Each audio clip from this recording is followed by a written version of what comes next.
కెరీర్లో ఒక్కటంటే ఒక్క హిట్ కోసం ఏళ్ల తరబడి ఎదురు చూడాల్సి వచ్చిన హీరోలు చాలా అరుదుగా ఉంటారు.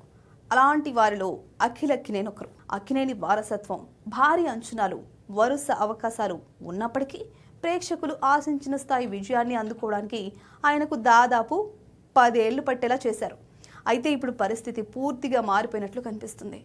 ఇటీవల విడుదలైన లెనిన్ సినిమా బాక్స్ ఆఫీస్ వద్ద అద్భుతమైన విజయాన్ని నమోదు చేస్తూ అఖిల్ కెరీర్కు కొత్త ఊపును తీసుకొచ్చింది. ఈ విజయంతో ఆయన అభిమానులు మాత్రమే కాదు, అక్కినేని కుటుంబం కూడా భావోద్వేగానికి లోనైనట్లు తెలుస్తుంది. ఇప్పుడు అందరి దృష్టి అఖిల్ తదుపరి సినిమాపైనే నిలిచింది. లెనిన్ విజయంతో అఖిల్ మరిన్ని మాస్ కమర్షియల్ కథల వైపు అడుగులు వేయొచ్చనే చర్చ మొదలైంది. ఇప్పటికే ఆయన తన తదుపరి చిత్రానికి సైన్ చేసినట్లు సమాచారం. అలాగే 2 కథలను ఫైనల్ చేసినట్లు తెలుస్తుంది. వాటిలో ఒకదానిని త్వరలో ఖరారు చేసి అధికారికంగా ప్రకటించనున్నారని టాక్.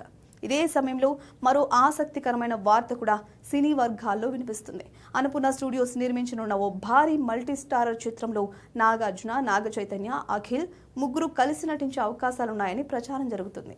ఈ ప్రాజెక్టుపై కూడా త్వరలో స్పష్టత వచ్చే అవకాశం ఉందని సమాచారం. అయితే అఖిల్ నెక్స్ట్ ప్రాజెక్ట్ ఎలా ఉండబోతుంది? మాస్ జానర్ను కొనసాగిస్తారా లేక మరో కొత్త ప్రయోగం చేస్తారా అనేది ఆసక్తికరంగా మారింది. ప్రస్తుతానికి అక్కినేని అభిమానుల చూపంతా అఖిల్ ప్రకటించబోయే తదుపరి సినిమాపైనే ఉంది.